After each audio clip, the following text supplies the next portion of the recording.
Here's a story we've been following for a while and reading now from the Post-Millennial as we get sort of the final word on it, for now anyway. Oregon lawmakers voted on Friday to make minor drug possession a criminal misdemeanor offense following the state's disastrous attempts at decriminalization. In November of 2020,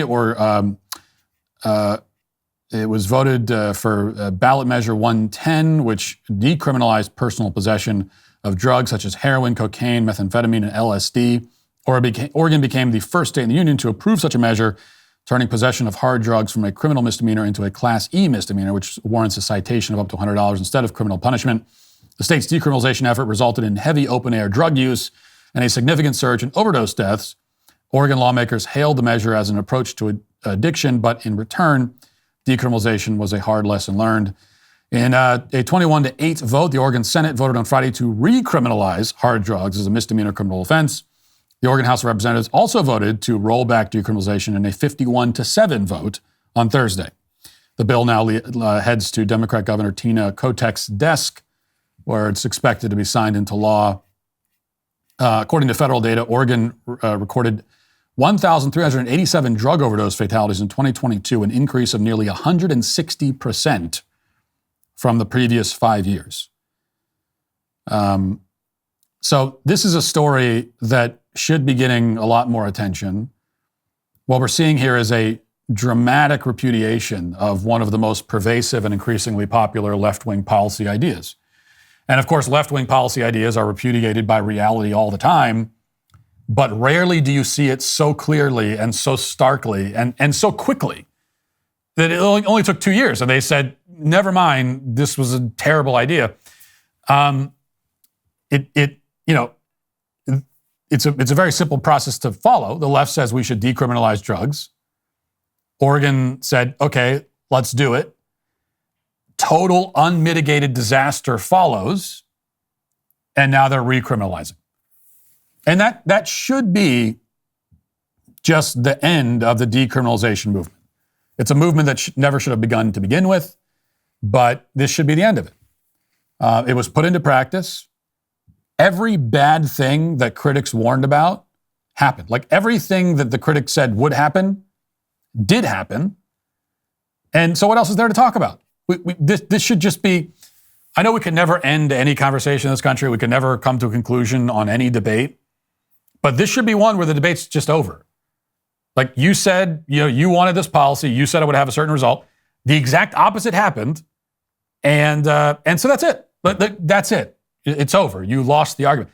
If you go around talking about drug decriminalization, it's not even a valid argument anymore. There's nothing to talk about. You've already lost the argument. You might as well not even talk because you lost the argument. It's done. Keep in mind, too, that this Oregon law was presented initially as a model for the nation. So it wasn't just something they were doing. It was when it happened, the media celebrated it, and they said this is a model for everybody. Everybody could do the same thing. In fact, just for fun, I want to go back 2 years ago, just pulling one example. And this is a news report from PBS, and here's the headline. Could Oregon's decision to decriminalize hard drugs provide a model for the country? Well, we've already spoiled the answer to that question, but let's just watch a bit of this. The report was published on April 5th, 2021, and lots of hope, lots of optimism, and let's watch. Well, the times, they are a-changin'. With New York State's recent legalization of recreational cannabis, more than 40% of Americans now live in states that have embraced marijuana legalization. Oregon has been on the leading edge of drug law reform, and in November became the first to decriminalize possession of hard drugs.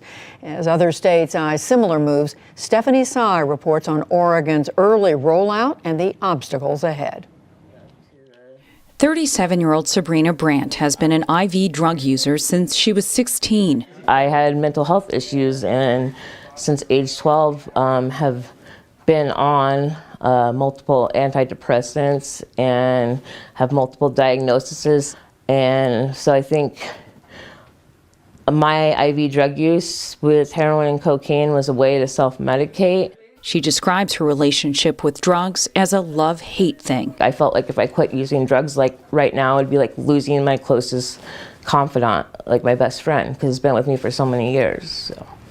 If Sabrina were caught with, say, less than a gram of heroin or 2 grams of meth in Oregon today, she'd receive no more than the equivalent of a parking ticket, with a maximum fine of $100.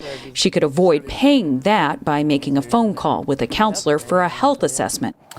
Now, this is not totally on topic, but I do want to make one point here, and not to get back on my anti-psychotropics hobby horse, but I do have to point this out that this woman, Sabrina, has been on multiple antidepressants since she was 12. And, she's a junkie, a heroin addict. She's also addicted to the psychiatric drugs. But you can tell just by looking at her that her life is in shambles. I mean, by definition, if you're a heroin addict, then your life is in shambles. And yet they have her on antidepressants to deal with her depression. Because her depression is due to a mental illness, apparently, and not due to the fact that she's a junkie.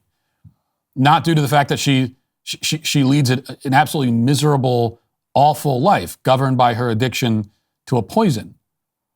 Even though anybody with a brain can look at this woman, listen to her speak for 5 seconds, and immediately identify the source of her despair.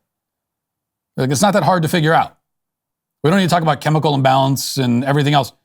It's obviously she's depressed. Anybody living that life would be depressed. It would be strange if you weren't. And still, they have her on multiple antidepressants, which obviously are doing nothing for her. Like, you would think if doctors were responsible at all, at a minimum, they would say, okay, stop doing heroin first, and then we'll talk about, stop doing heroin and stop doing it for a while. And if you're still depressed, maybe then we can talk about antidepressants. We're certainly not going to talk about them while you're currently doing heroin, because that is 1,000% the reason why you're depressed. But there are very few doctors anymore that are responsible, and so that's how she ends up on it. Anyway, I want to get to we'll just kind of skip ahead to the end of this video. Let's watch. Like Brandt, not everyone will choose the path of sobriety. But Christina Avery did. She hasn't done drugs for more than 3 years. Once I tapped into the support, once I accepted what it is that I had to do or was required to do, my life changed dramatically. Oh my God, everything. Other states trying to find a way out of the failed war on drugs have their eyes on Oregon. It's an experiment where the stakes could hardly be higher. So what will the other states learn? What lessons will they learn from this experiment? That's what PBS is asking. And we can only hope that they learn lessons from the experiment, and the right lessons, though. Financial experts thought we were in the clear, while experts anticipated rate cuts. Inflation in the United States is still a significant economic concern. Think about it. The U.S. is in the hole by $34 trillion, and yet we keep printing money, which pushes the prices you pay every day even higher. So you can bury your head in the sand or do something about it. Diversify a portion of your savings into gold with Birch Gold Group. Gold is your hedge against inflation, and Birch Gold makes it easy to own. They'll help you convert your existing IRA or 401k into a tax-sheltered IRA in gold. You're not going to pay a penny out of pocket. Make gold part of your saving strategy and buy it from Birch Gold. They've been the exclusive gold partner of the Daily Wire for over 7 years now, literally helping thousands of our listeners, and they can help you too. Text Walsh to 989898 and get your free info kit on gold. Then talk to a precious metal specialist about protecting your savings from persistent inflation with gold. Text Walsh to 989898 now. Now, when we've talked about this in the past, I've pointed out the obvious, what should be obvious, which is that when you want less of a certain behavior, you punish it. And if you punish that behavior less, you get more of it. Punish it more, you get less of it. That's the inverse relationship here, pretty basic. It's a fundamental fact of human nature. People are driven by incentives and disincentives. Everything we do, we're either, you're doing it to get something you want, or you're doing it because you want to avoid something you don't want. Or, if you're not doing something, it's because doing that thing would give you something that you don't want. That's how people work. It's just, there's no point in disputing it. We don't need to see any study on, whether or not these sorts of measures discourage people from committing crimes. Of course they do. Of course they do. To deny that is to deny the most obvious facts of human nature. But the other point is that there's a false distinction drawn in these conversations between compassion and punishment. It's always like, well, we shouldn't punish drug users, we should have compassion. Well, what I don't understand is, why are those two distinct options? Why are we acting like those are two different things? They're not. In fact, to punish is to have compassion in many cases. Punishment is compassionate to the person you're punishing. Parents know this. Like, hopefully your kid is not a drug addict or a drug dealer, but he hasn't done anything nearly that bad. But as a parent, of course, if you're a responsible parent, then you utilize punishments, and you do it not in spite of your love for your child, but because you love your child. In fact, you do it through that love for your child. Now, it's possible, obviously, to punish a child in an unjust and cruel and unloving way. That's abusive, that's evil. But a punishment meted out proportionally and fairly, with the objective of helping your child to be a better person, with the objective of incentivizing good behavior and disincentivizing bad behavior, that again is not in spite of your love for your child. It is because of your love for your child. And you always kind of know that you're punishing fairly and lovingly because you don't want to, right? Like I had this experience with my son a little while ago. He was misbehaving to what I thought was an inordinate extent. He was testing the boundaries, as kids will do, and so I sent him to bed early. We were going to sit down as a family and watch a show together, as we do sometimes at night. But he had to go to bed. He was not going to be a part of that. And for him, that's a major punishment. That's life imprisonment, basically. For him, it's that level. It's like, it gets hard for kids in general. Go to bed early, an early bedtime. It's unthinkable. This is just from his perspective, it's cruel and unusual punishment. So he was very distraught and very upset. And the thing is, I was upset too. I mean, not like distraught like he was, but I wasn't happy about it. I don't want to have to do it. I wanted to hang out with I like my kids. I like being around them. I wanted to hang out with them. I wanted to be part of the family. But it's a punishment. And so you talk to my kid and said, hey, I'm sad about this too, buddy, but there are consequences to your actions, and these are the consequences. But I don't like it. Well, yeah, I know you don't like it, but if you don't like the consequences, then don't do the thing that carries those consequences. That's the message that you want to get across as a parent. It's a very basic message. If you don't get that message across, your kid is destined to become a dysfunctional and probably ultimately very bad person if they don't come to understand that. It's your job as a parent to make them understand that. And the same goes on a wider and much more serious societal scale with criminal justice. It's compassionate to have drug laws and to enforce them. And that goes for the drug dealers. You know the punishments I would like to see inflicted on drug dealers. But that's sort of the easy, that should be the easy one. It's like, well, of course, drug dealers should be, in my mind, should get the worst punishments. And I think any rational person would agree, at least, that they should be severely punished. When you get to the drug users, that's where even otherwise rational people start to get a little squeamish. And they say, well, we don't want to punish the drug users. And this is what Oregon tried to do. They tried to do this. They said, well, we don't, we saw the story about Sabrina Brandt or whatever her name was. And we don't want to have to punish her. She's obviously a broken person. But no, they should be punished too. Not as severely as the drug dealers should be, but they should be punished. Why? Well, because punishment is just, it's right, it's compassionate, both to the punished person and to society as a whole. Also, drug addicts are not above the law. Addiction should not be considered an excuse to break the law. So we have laws and we say, this kind of stuff is poison. It's not going to be allowed in our community. And then if somebody says, but I'm addicted to it. Well, okay. So what, the law? We're going to change the law now because you're addicted to it? Why would we do that? That's all the more reason to not change the law. Like, the fact that it's addictive is one of the reasons why this stuff is illegal. I mean, the idea that we're going to make it legal because of that it's exactly backwards. And certainly don't tell me that addicts are only hurting themselves. I mean, again, this is the kind of libertarian nonsense that should be done now. If you're a thinking person, if you said that in the past, you should stop saying it now. Because you've been proven wrong. So stop it. But you should have known that. You shouldn't have needed this experiment in Oregon to know that. Of course, drug addicts aren't only hurting themselves. You can ask Oregon about it if you don't believe me. No, drug addicts, they hurt their communities. They hurt everybody. How many people are killed every year by drug addicts, either because an addict is driving under the influence or because they're robbing someone for drug money or whatever? And that's just the direct harm.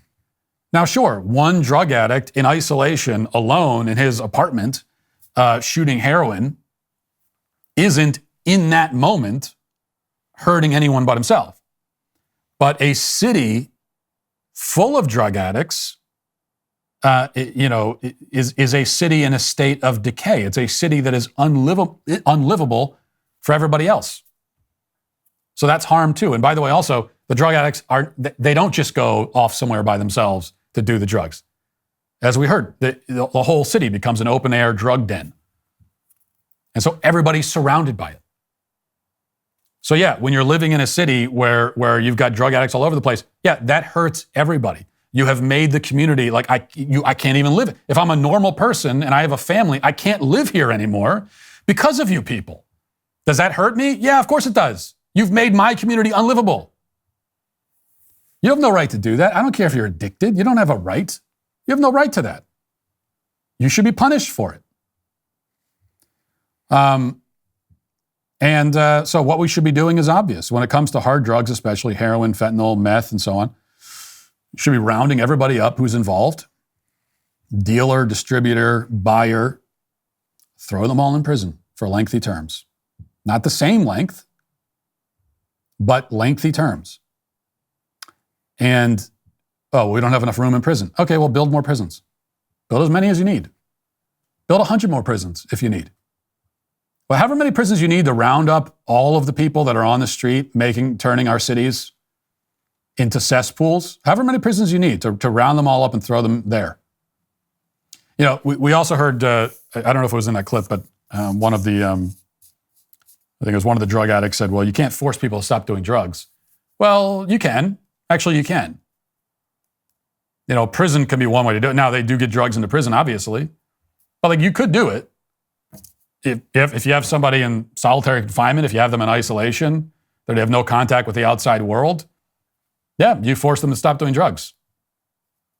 Now, I'm not saying we do that with every drug addict, but actually you can. You know, actually we can force people to do whatever we want as a society. If the incentive is high, if it's an action that we have decided is harmful enough to society, we can force people to stop doing it if we have the stomach for it. Or at a minimum, we can strongly, strongly, strongly disincentivize it. And if that's still not enough for somebody, then you could take them and you get them off the street, you get them out of the community. You say you're not fit to live out in your community. You're making this an unlivable place for everybody else. And you have no right to do that. You have no right to be lying out on the street, strung out on drugs. You have no right to it. People are trying to live here. They're walking by with their kids. You just have no right to do this. Oh, but I'm addicted. Okay, well, I feel bad about that, but you still have no right to do this. It's against the law. It's a crime. There's punishments. This is another one of those conversations that it's just, sometimes I try to imagine. I like to imagine going back, 80 years and explaining to people that this is even like a conversation to be had. Should we allow our cities to be totally overrun by drug addicts laying out on the sidewalk, with needles in their arm? Should we allow that? You don't have to go back that far in history where if you ask that question, people are going to look at you like, what? Why are you even, how is this a conversation? Of course you shouldn't allow it. Is that going to make life any better for anybody? Is it going to make your community any better? Does it make society better? Does it improve anything at all for anyone? No? Okay, well then don't allow it. Simple equation there. Thanks for checking out this video. If you'd like to listen to my full podcast on the go, you can check out The Matt Walsh Show on Apple Podcasts, Spotify, or wherever you get your podcasts.